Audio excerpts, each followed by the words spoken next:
Having quick tricks that save you time during the slide design process are essential. When working with objects, aligning them can seem like a hassle. Hey there, I'm Jennifer Sharkey, public speaking and presentation consultant. In this video, I will highlight 6 techniques I use regularly to save time when aligning objects. Let's get started. Number 1, locking alignment while copying. Holding down the Control and Shift keys while dragging an object will copy it and keep it aligned with the original object. The dynamic lines show that the objects are aligned. As a side note, holding down the Shift key while moving an object keeps it aligned on a straight line, either vertically or horizontally. Number 2, quick alignment with duplication. Pressing Control or Command D creates a duplicate of an object. To align multiples, move the duplicate in alignment with the original. Then press Control or Command D until you have the number you want. You will now have perfectly aligned objects on the slide. Number 3, ruler for tabs and indents. The ruler is a great way for setting tabs, adjusting indents of lists, and identifying placement of an object. If the ruler isn't turned on, check that option on the View tab. When you move your mouse over the slide, a thin vertical line will appear on the ruler. This marks the location of your mouse. When you move an object, it can give a precise location.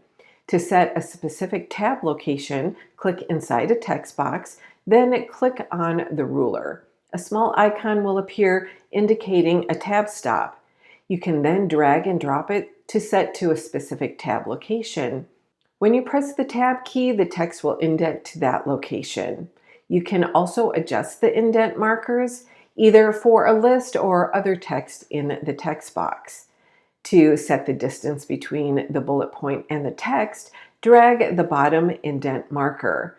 To adjust the indent of text, drag the small rectangle to move both markers to the new location. The mouse cursor will automatically move to that location, and each line in the text box will begin at that location. Number 4, grid lines for precise placement. Grid lines are another option for more precise placement of content. Like the ruler, you turn them on from the View tab. If you right-click on the slide, you can turn on features like Snap to Grid. Objects will jump as you move them around the slide to each grid spot. To adjust the grid space, right-click on the slide, choose Grid and Guides, and then choose Grid Options. Use the drop-down menu to select the size you want, or choose Custom to set your own. Number 5, guides for the rule of thirds. Guides can be used to place content in a precise way. Turn them on from the View tab. Guides appear in the middle of the slide horizontally and vertically.